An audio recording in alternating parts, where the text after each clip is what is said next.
This video was brought to you by Oaktown Cocktail Service, a premium bartending service that provides crafted cocktails at any event. We service all cities in the Bay Area and Greater Northern California. Consider us for your next event and please party responsibly. It's been a long time coming, but I know Monique's gonna drag. Oh, yes, she will. Hi, guys. Welcome back to my channel. My name is Tony, and honey, I may not be as ready as Monique was with that binder, but I am ready to talk about this messy-ass reunion, okay? Girl, let's get into it. Today we're going to be talking about or reviewing The Real Housewives of Potomac, Season 5, Episode 20, which happened to be the first part of the reunion. Messy, honey. It gave me life, though. I think it gave everybody just the oomph that we needed closing out this terrible 2020. But what I will say, this was probably the most anticipated episode from the season because the season was pretty fucking lackluster, in my opinion. Love the girls. Been watching them all 5 seasons, but this season, didn't really do it for me, and we'll get into why. But first, honey, let's talk about the fashions. I tried to, incorporate and follow code. I couldn't do that horrendous yellow they had, honey. Let's talk about that first. I don't know who told them to wear this mustard bright ass, daisy ass yellow. With, I guess, the undertones were supposed to be silver or diamond or gray. Ashley, I don't know what the fuck she was doing. We'll get into that. But I tried to do, I have here what I could put together that was decent for y'all. I wasn't coming out there with a bright ass yellow. My hair is bright enough. It would have just thrown you all off. So, but let's get into it. The first person I want to get into is the Miss Ashley Darby. Now, honey. Personally, I saw what you were doing. Everybody hated this dress, okay? And hopefully I'll have enough time to, put up a picture of all of their outfits. I'm sure if you guys have seen the reunion, you know what I'm talking about. It's giving me... I want to go very conservative, but like she says, still show some legs. It's the cuts for me. Like this cut, y'all, that is going all the way from here to all the way down here. It's not doing it for me. If you're going to do it off the shoulder, ladies, or anybody, I need it to be straight. I need it to look like your shoulders are fucking razor sharp. And I just feel like it would have complimented her shoulders more. Like this just makes her look wide and like she's pregnant, 6 months pregnant. And I don't know if that's what she was going for. Ashley did say since she's become a mother, she has really wanted to tone it down with the fashions. But this isn't doing it for me. And then you got this chassé of a background. This green,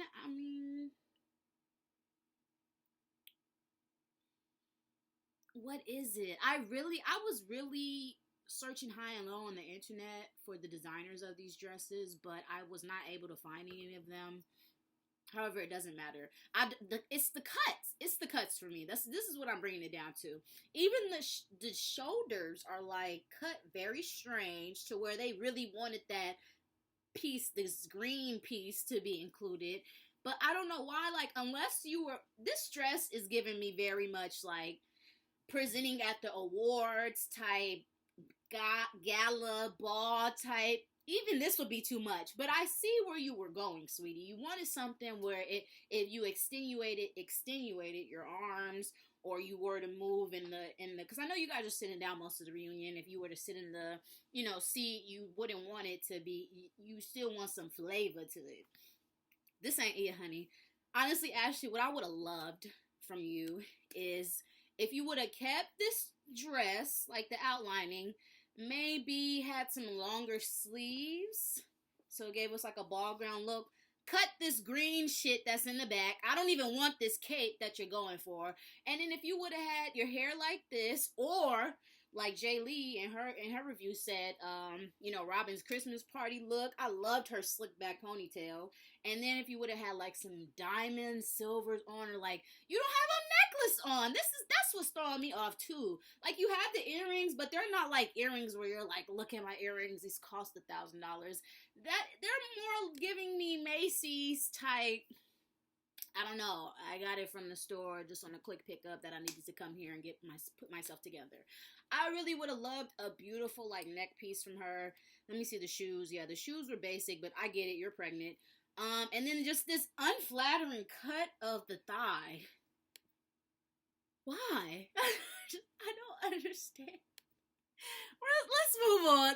That is probably my least favorite. But Ashley, I saw what you were going for, boo. So you know what? It's okay. It's okay. Let's go next. Candace. Oh, Candace. Now, a lot of people. Here's how I feel about this. Candace, I feel Candace dresses appropriate for her height. I feel like being a pageant gal, Candace is very aware of the type of silhouettes and dresses that will frame her to where she's not looking like she's a midget or she has a 10-foot train behind her. I appreciate that, Candace. You dress for your size. And I really do appreciate that. Which is why I feel like this bow, I like the bow for her because she's petite enough to rock it. Like, just being real. If I honestly would not be able to go out and rock a bow. A lot of us wouldn't. However, I do have some petite girlfriends. When you're of a petite woman, you're able to pull off certain things that other women are not, you know? Case in point would probably be Jen Shaw from, Real House of Salt Lake. She's very boisterous with her outfits, but honestly I feel like because Jen is petite, she's able to pull that off, whereas like a Mary's as tall. I don't know. I mean, Mary looks very tall in person, so when you wear long and bold fits like Mary does with the Gucci sweatsuits and it's like and the cheetah print hats, you look like a sore thumb. But what for Jen, or even Candace, I feel like this works for her. The bow does. Now, the skirt part, it'll do. It'll do. I don't really, it's giving me like body mesh. Like this was like fabric, a part of another dress that was just kind of wrapped around. I don't know. And then it's like this yellow. The body mesh color does not go with this yellow. And I don't know if it's the picture or the lighting from the set or what. It's not doing it for me. But honestly, I feel like if I was to see this fabric in person, I'd be even more pissed off. So I'm just gonna leave it at that. Giselle, I'm not even gonna give you a lot of time on this because you look a hot ass mess, and everybody knows you look a hot ass mess. And that was one of the talking points on there, is that you continuously seem to look a hot ass mess. What is it? I mean, you know what I know it is. I know older women like Giselle that, are so stuck in their ways and how they dress and what they feel. Sorry. and what they feel is, what they want to fucking wear. Like, my mother does it all the time, where sometimes, and Giselle and my mother are close in age, where she wears stuff, and I'm like, do you feel this is appropriate? This dress, Giselle, is one of those, do you feel this is appropriate to wear to, this event you're going to? Granted, it's very age appropriate for her. It's just it's the bedazzling for me. It's the scrunched up part by the waist for me. It's this long sleeve that isn't even fitted. You can kind of tell it's loose for me. Then this slit it for me. Then you got a train for me. It's a lot for me. Okay. It is. And Giselle dresses like her age. Like, and sad enough to say, like, she just does not have that je ne sais quoi of where you can like a Karen, where you can dress appropriately, but without, like, you know, exposing to the world what your age is, how many kids you got, you know, what you do for a living. Because honestly, I look at Giselle and I'd be like, oh, you somebody's mama. Just like I would look at Ashley and be like, oh, you somebody's mama wearing that dress. And if you see me, I'm changing in between pictures, but yeah, it's a no from me, dog. And this yellow again, the yellow that she's rocking, honestly, isn't even. I said, let me take my. Isn't even. It's no. It's a no for me, dog. Karen. A breath of fresh air. Although, Karen, I will say this dress isn't doing too much for me.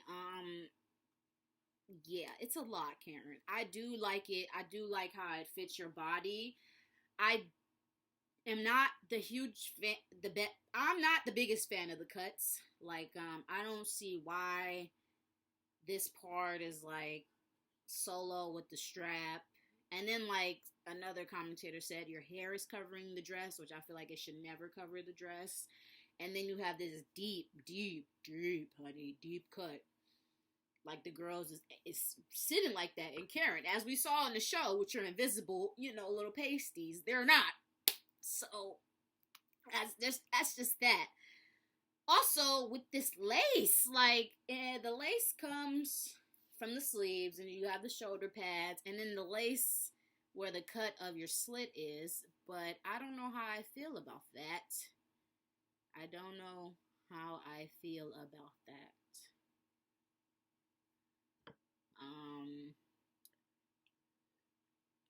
One of the better ones, I will say. Like, I feel like who designed this, they did put a lot of time and effort into it, but it's just not my cup of tea. Let's see, Monique. I'm not gonna lie, Monique's was one of my favorites for the day. I mean, for the night. It's a lot going on, but I like how Monique knows that if I have a lot going on with my dress, I don't have to do too much as far as, because it's a balance with a woman. Like, if you're going to have a lot going on with your dress, then accessories and makeup should be minimal, you know? If you're going to have a lot going on with your accessories and your makeup, then your dress is most likely like bare and minimum. Just from me, as a woman that, you know, goes out into world and dresses and cares about her appearance. It's just, I feel like Monique gets it, you know, like when you have fashion sense, you just get some things go together and they don't. However, this hair I'm not too fond of. Like Jay Lee has said in her review, it's just too much on the side for me. I would have loved maybe a middle part bob, like Monica be doing. She be having her militant style going. But I like that she saw like, okay, my dress, I have a dress that has all this going on up here. I want a short haircut, you know. And she has simple, like, studded earrings. The dress, though, is very intricate. I like it. It's just, I'm not gonna lie, I don't like the way it's cut necessarily. Like, I feel like either this could have been a strapless, just like bustier dress, or if you were gonna incorporate the sleeves, like do a whole like one-sided sleeve dress. Like, that's just that's how my mind goes. Like, seeing this random cut in the middle, I don't know what that was for. Was it to insinuate her collarbone? Like, I don't know. I like the shoes that she paired with them, but you know. But Monique, honestly, was my favorite dress up because she just looked put together. It didn't look a hot mess. Like with Karen, she was put together, but it was just like, wait, even with the slit, it had a heck of stuff hanging and this lace hanging and extra bedazzle to it. I feel like Monique is just together, you know? And I will give her a pass for that. And it's a beautiful, it's like the beading, you can tell this was intricate work. Like, it's beautiful. Yeah. Robin, I don't have shit to say about Robin. What I will say is I wore a dress like Robin's, exactly like Robin's, same fabric and all, junior year of high school. And that's all I have to say about that. And that hair, baby. Last one is Wendy. Wendy. Now, I'm not gonna lie, Wendy. This dress photographs very beautifully. I'm looking at this picture of you sitting down, pulling your hair back, that snatched hair. You finally got after 20 goddamn episodes, Wendy. It took you 20 goddamn episodes to get this goddamn hair together. And I don't understand why. Like, why it takes that much. I don't. I don't. But you know what? If your husband like it, I love it, girl. If you like it, I love it, honey. But this dress, I could tell Wendy went to some African aunt or some Nigerian aunt and got this made, because it's giving me I'm going to a ceremony, wedding type, tease. I'm not going to a reunion where I'm going to be on TV, because this dress does not come on the set. It does not look good at all. Like, it looks very shiny and very cheap, and this tulle under it, I am not a fan of. This what is this off the shoulder going on? Like, it looks like the shoulder was dropped, or it was too big, or like it was looking like it was supposed to, look like a build up on her chest or something with the, crystals and whatnot. But it looks, no. And then, Wendy, what I will say, like I said, your hair was beat, face was beat. Why? I did not understand for the life of me why Wendy had green and pink eyeshadow and makeup features with a bright ass yellow ass dress on. I get your AKA, and you've had all season to tell us how many fucking degrees you have and all of that. But you really thought, oh, let me go. You know what? No, I've already cussed enough. All right, guys, let's get into the actual episode. So the reunion opens up with us just seeing everybody arrive to set and in their dress rooms getting ready. As you can tell, some of these scenes were definitely filmed during COVID, because everybody had their cute little mask on and they were getting checked in and their temperatures checked, and the set was like 6 feet apart and just perfectly laid out. Like, you can tell they definitely had the show must go on type of setup. I really love that we saw everybody arrive to their dressing rooms. Side note, y'all peep how anything Monique does, Chris big ass is right there next to her. I really supporting her. I really admire this about Monique's relationship. Now, I'm not the type to, glamorize celebrity or reality TV shows relationships, because most of the time it's scripted and fake. But you can really tell that Chris is just in his, like, I just want to support my woman, whatever she does, as long as she can be at home taking care of the kids, I'm with it. And I really don't see how people do not like Monique, because she's literally the embodiment of a housewife. Like, she is actually married. Her husband is around and very and involved in their lives. He's not like a secret she's hid. He doesn't travel 24/7. They have a beautiful home together with all the kids that is, between them and their marriage. He doesn't have any kids out of wedlock. He doesn't have any cheating scandals. Like, I really don't see how people can be so just harsh on Monique when she literally is something I feel a lot of us black women can strive for.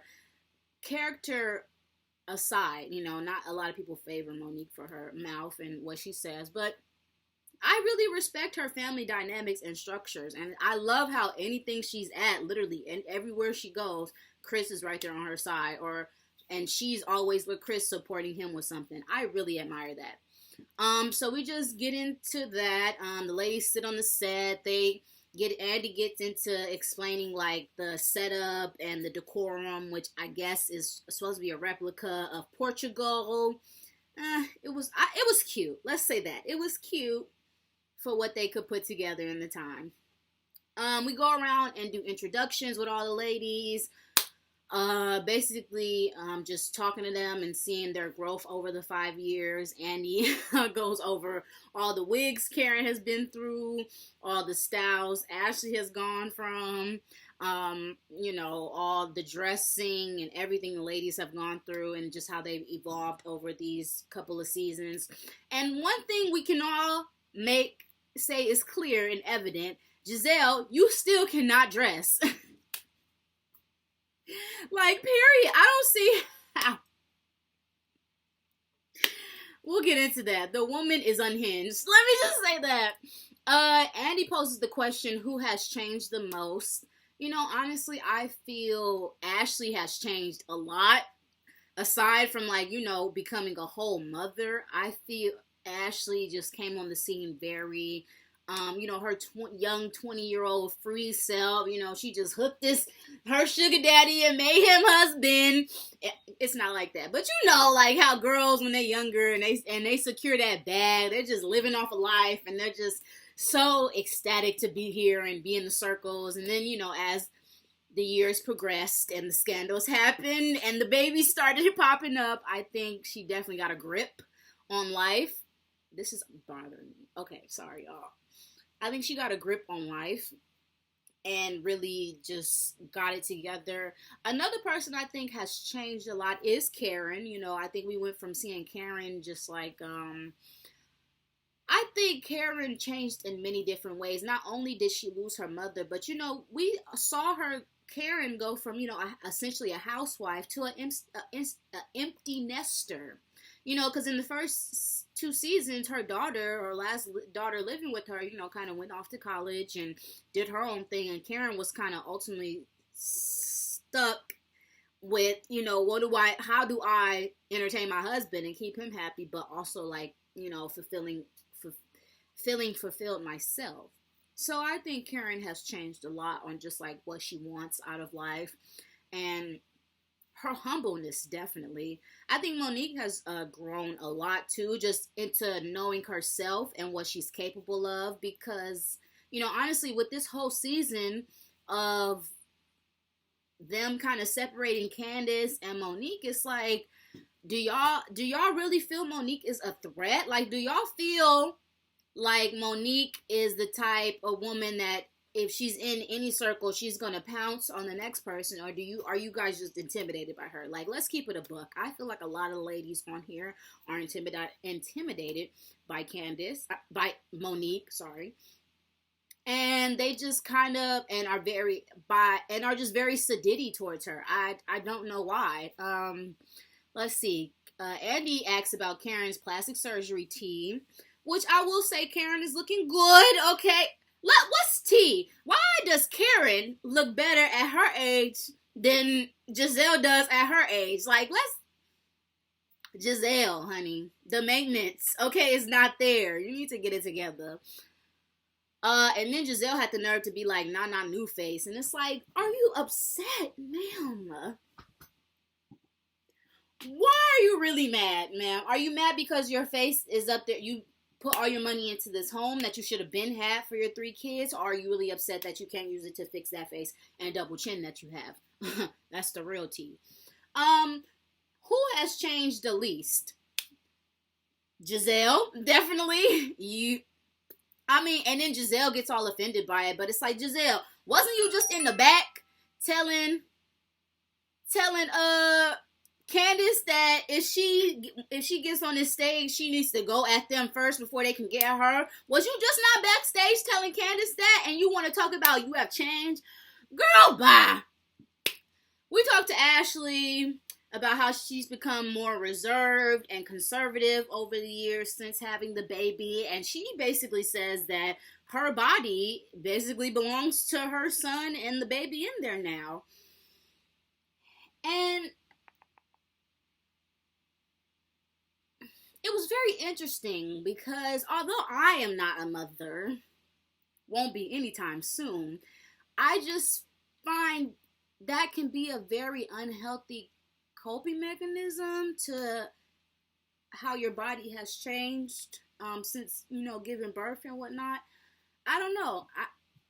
Ashley seems like she has a lot of inner work to do, and I don't even want to begin to peel back the onion layers of Ashley, because we would be here all day. But I do feel like Ashley needs to be in a space where she is reminded she is beautiful, she is worthy, she is somebody without being on the arm of Michael's crusty ass, or without having Dean in every scene or on her hip every fucking moment. You know, but It's understandable. She literally just had Dean. What Dean probably just turned a year old, and now you're pregnant again. So it's like I don't even think she has time to like sit back and catch up and really like look at what's going on. I think she's just such in mommy mode. It's like, girl, my titties could be leaking and I don't even care. Like it's that type, and I get it, girl. I get it. You know, like it. Hardest job in the world I hear is being a mother. So you know, I get it, girl. Let's see. Andy reads a viewer comment concerning Giselle's fashion. Does she get dressed in the dark? And honestly, y'all know that scene on White Chicks where he was like, "You were thinking it. No, but you said it. No, but you're thinking it. No, but you said it." Like, Andy, I was thinking it, but you said it. Like, and you said something perfect of what I think everybody, or it wasn't even him, it was the reader from San Diego. Shouts out to her, because girl, it just be looking like she be throwing anything on. Then Giselle tries to clean it up and is like, Karen started it. And Karen said, yes, I do think you dress a hot ass mess, and I agree. And then we get into who started the rumor about it, and Giselle's trying to point the fingers, but it's like, Giselle, honey, you can't. And if this has been this ain't just no new season type. This has been a rumor and an ongoing thing since season 3. You know, you cannot dress, and it's okay. There are services and people out there, image consultants, that you can literally pay a little dime and they will have you looking better. There's no reason you should be out here on TV looking the way you do, Giselle, at your big age. At your big age, though. Ma'am. Mrs. So, I don't know what she's all ticked off about when it's a simple Instagram search or Google search away where you can get it together. You just don't want to, and that's okay, because like I said in the beginning, Giselle is the type of woman where she's older and she's stuck in her ways now, and she don't got a man. When you're Giselle's big age and you don't have a man you have to worry about trying to keep up, girl, you'd be surprised how these women walk out here looking. Am I wrong? Carry on. Wendy then mentions to Giselle that she suffers from pretty girl syndrome. And in a way, even though that saying is so just cliche and just simple, I do feel in a way Giselle suffers from pretty girl syndrome. Pretty girl syndrome is that syndrome where you the light and bright and you know you fine as hell, and all you gotta do, it's like, you know them bitches in the hood that are light and bright, pretty as hell, got some pretty hair, and they can literally go out in some khakis, a white shirt, and some fly Jordans, and niggas will think they the baddest thing walking. Giselle is that type of pretty girl. Like, and even with the culture she's grown up in, the church culture, let's keep it real. I mean, some churchgoers know how to dress, but for the majority, a lot of times, our aunties be going overboard out in the church. That's all I'm going to say. And you know it's true. And I feel like Giselle just brings that onto TV, and it doesn't, it doesn't respond well with us. No shade, no tea. It is what it is. Who is the best dressed? Hands down, I think the best dressed is Monique. That's my opinion. I just really love the style that Monique has. It's like she knows how to be a house mom and dress it down and make it fun, but she also knows how to slip on a nice black dress and some fuck me heels. Y'all know which heels they are, and be looking good for Chris. Again, I feel that is because Monique has an actual relationship with an actual man, and she knows how to keep a man, satisfied and into her, unlike some other women on the cast. And I also think it's Karen. Yeah, period. Because I feel like Karen has really evolved in her style. She knows what she likes. She knows what's appropriate for her age at times. And she wears what's comfortable for her. When Candace said that she feels she's the best dressed, and Karen, and then Andy messy ass gonna ask Monique, oh well, I thought you would have said yourself, Monique, and Monique says, I'm not that vague. That was true tea, because Candace, girl, okay, throughout this whole episode, I just wanted there to be an ad lib or some type of like insert to where you could just be like, Candace, shut up. That's what I wanted to say the whole time. Just like, Candace, shut up, please. Nobody was talking to you. And that's why your ass got dragged. Nevertheless, Andy gets into Robin and Giselle's friendship. He asks Robin, why do you feel you and Giselle have maintained such a great friendship over the years? And I hope y'all saw me eye roll, because it's just, Robin says she feels her and Giselle have maintained friends because they have a genuine friendship. I kind of stopped listening after that. I'm not gonna lie. Here's the tea. I feel I think this is true. They truly enjoy one another's company. Yes. And you want to know why? Because both of their asses are fucking miserable. And misery loves company. What I believe is you both have hit a wall in life where you are not the desirables anymore that you used to be. Running around the town, being the green-eyed bandits. You conformed to your lifestyle as mothers and doormats for your man. Because Robin, let's be real, everybody think Juan is,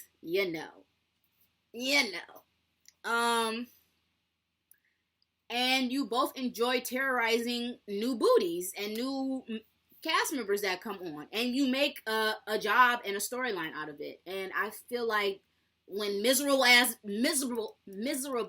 bitches like that link up, it's a party for them bitches.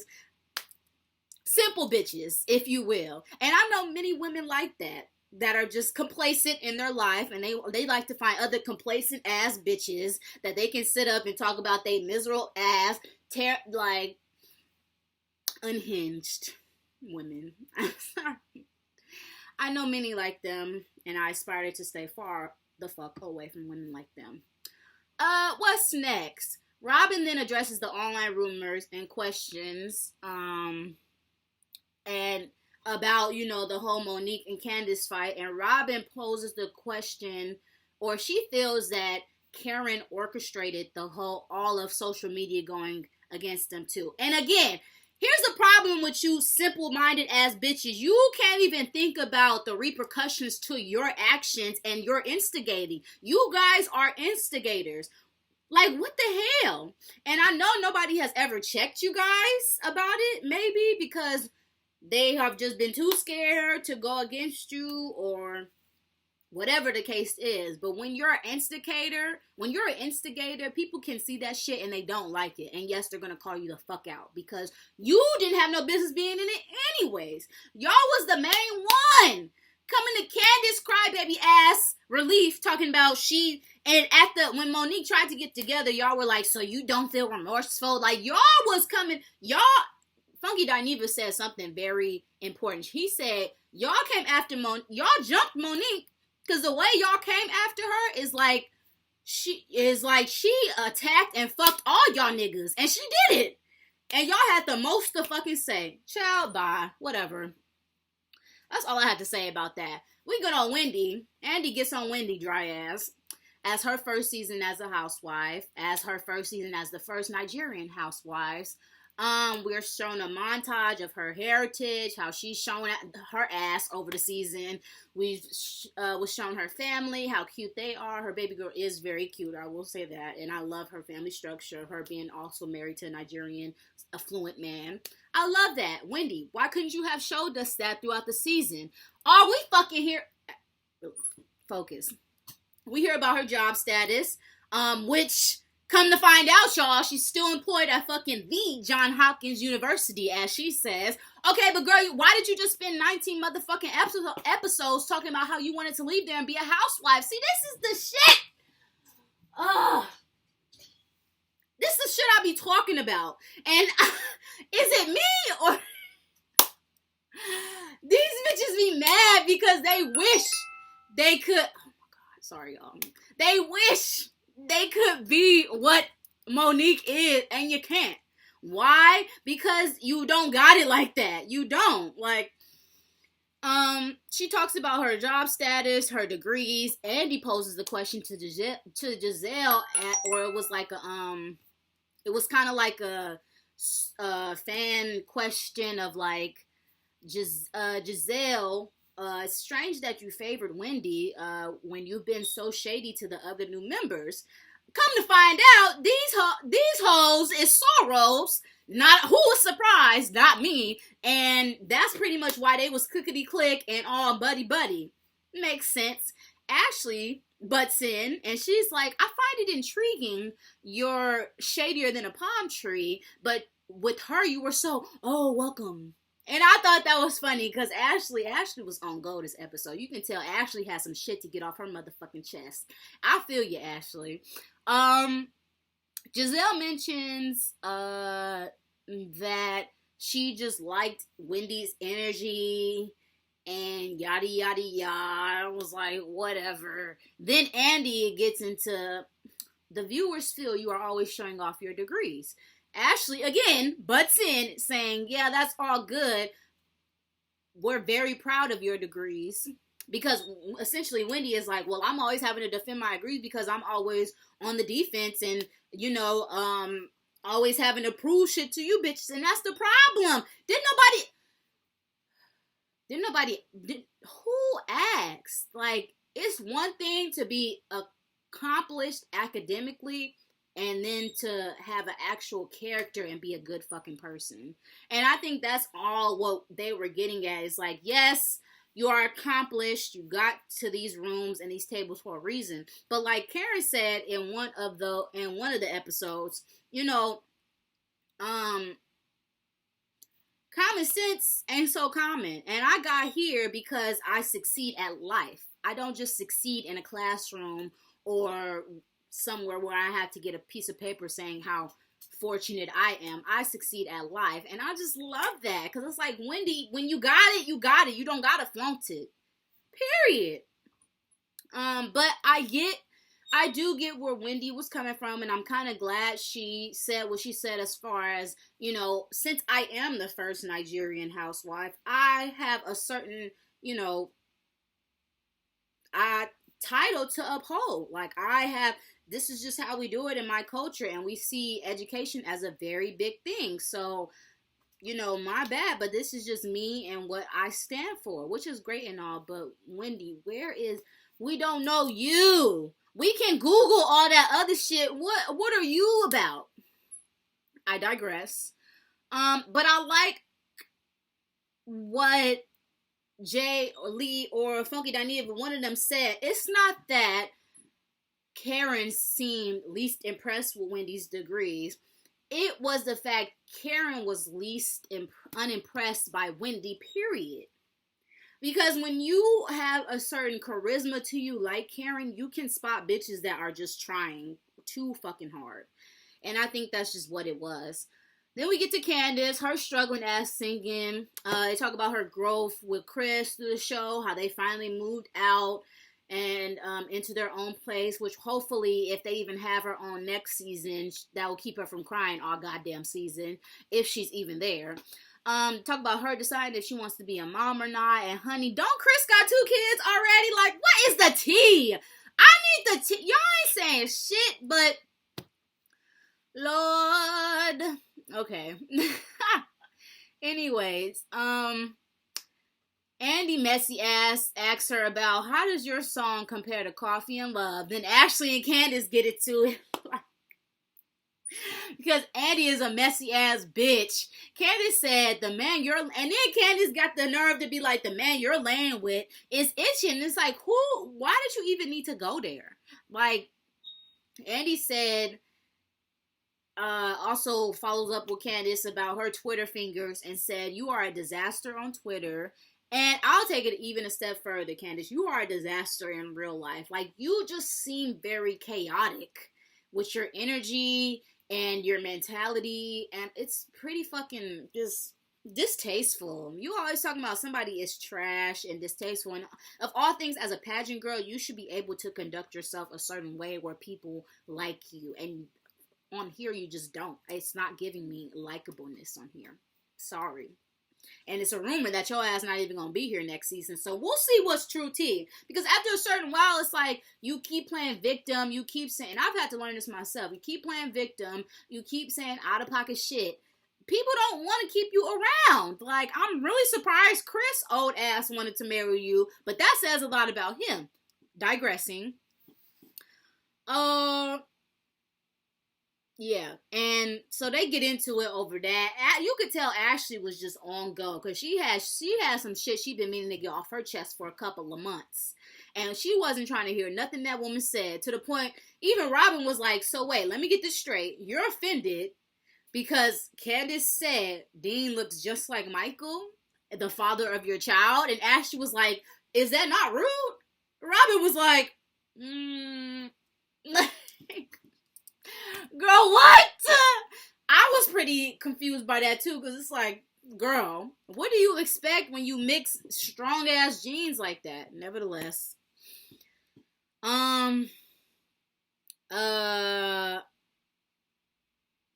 tried to conjure up some colorist bullshit in there, talking about Wendy and Candace, how do they feel being called aggressive? I just feel like that was cock shit because Wendy and Candace are aggressive and reckless, period. And don't fucking try to turn this into a colorist and discriminatory thing when y'all are just reckless as fuck. And I wish your husband, Chris, really be trying. I wish your husbands will pull you aside and be like, why are you acting like this? But maybe it's for the ratings. Maybe it's the producers that want you to do this. I don't know. But I don't see how you'll get mad at somebody calling you what you are. But okay. Yeah. And Andy also said that he feels Candace's life would be better if she was on Twitter. And I feel the same way. But it's the delusion for me. It's the non-accountability for me. I don't see how you can be, and you talk about I'm in grad school and I just got married, and that goes to show you school does not teach you how to be a functioning adult and in society. Like, you have a lot of issues you need to work out, and you cannot go in the real world. I know this is reality, but in the real world, cussing, screaming and fussing at people and expect them to still want to work with you. It doesn't work like that, but I guess. Girl, we get on Jamal and Giselle, a messy ass. Watch out. This is where it gets real messy. This show, they show clips from the season of just, Giselle talking about this fake ass relationship she got with Jamal and her trying to have all these numerous conversations with her girls about it and trying to convince her pappy that she trying to get back with him. Girl, they show a Karen clip or confessional, and she made an excellent point saying, you demand and drag everybody's lives, but we can't ask about yours and what the fuck's going on in there? Okay, and for me, it poses the question, is Giselle really this desperate, or is this for show? Is this for the ratings? Because no way, at Giselle's big age, should she be...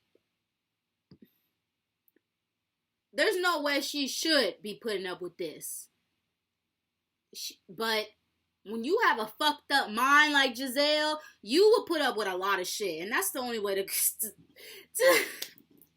the only way for me to understand it. Because I don't understand how a woman will want, unless Bravo is cutting y'all some fat ass checks and you got fucking, I know, you got bills and overhead to pay. You got 3 girls you gotta put through college. That is not cheap. So I understand it. But it be the delusion for me. It's the delusion. Giselle then says some snotty ass shit like Karen's grapple is kicking in or some drug, girl, child. I ain't never heard of that. And and Karen tries to read and says she was being very ageism, which she was. Andy then asked Giselle about her business and if she was still even in business, because that's a great thing to fucking know. And Giselle had a nice clean cut response about COVID basically fucking that shit up. And Karen goes smooth the hell off. And she says, I find it funny. You know what? I'm going to just paraphrase it because, Karen is very classy, and she was just like, I find it funny that she had all these things to say about my business, but now when we ask about her, she can't even give a clear, concise answer. What's up with that? She reminded Giselle all the nice things she said about her business, and Karen was being nice, nasty, and was like, and said something to the effect of what she would say. If your business is out of business, just say that. Tell the truth. And don't that sound like something Giselle would say? I gagged, honey. I gagged. Okay. Andy then asks about Jamal and how often Giselle is able to see him. He mentions that her daughters are not here for it. Giselle tries to clean that up and say her daughters and her dad and Jamal have all had a talk from the season airing, and she feels like it's open to dialogue for all of them. And Karen just flat out asks, like, so are you back with Jamal or nah, girl? Because we don't want to hear all this run around shit. Are y'all together or not? And Giselle gives the most flat answer I have ever seen. Sure, we are. I am. Karen spills the real tea and is like, well, word on the street, girl, is y'all ain't even together. And the only reason y'all together is because he's saving your job. So what's tea?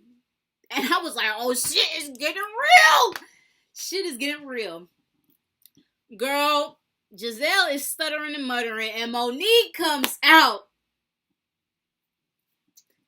Guns drawn. She like, y'all, you had a whole lot to say about me. If anybody knows that meme, she was like, you had a whole bunch of shit to say about me, but what about your faulty ass, fraudulent ass, fake ass family, huh? Oh, she read her to filth. She said, well, that's not what Jamal's longtime girlfriend says. He said that it's reality TV, and it wasn't even true.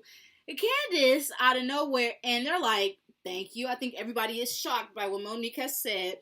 Candace ass out of nowhere says she's been holding on to this for a while. Again, my ad-lib. Candace, shut up.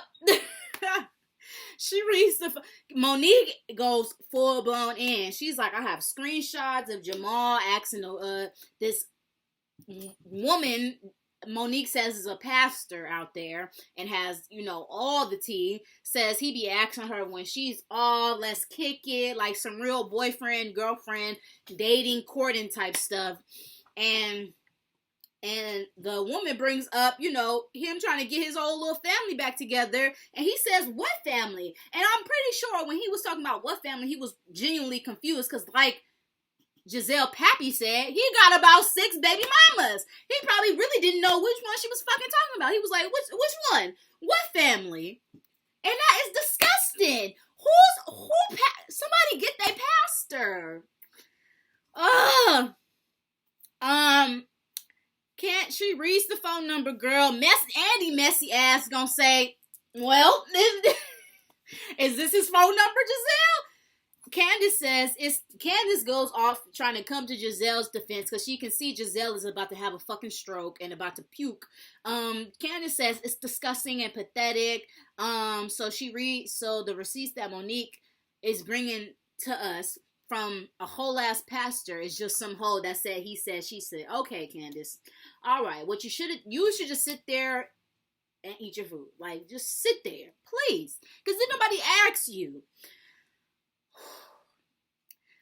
But you know what's disgusting, Candace? That Giselle, at her big age, not being able to keep a fucking man and having a different man on every season. But when it come after this married woman's communion with her husband and her family, talking about Chase might not be Chris's. Chase cute ass. Are you delusional? I don't care. Like Deneva said, when you come Pastor Holy Whore, as Monique says. But when you come and jump trying to assassinate my character, all bets are off. And I wholeheartedly agree with Monique. You can say what you want. I still think Giselle is a fraud. Her whole little thing is a fraud. I'm gonna be back for part 2 of this reunion. If you like this, please feel free to subscribe, like, and share. And I'll be back, and I'll see you guys next week.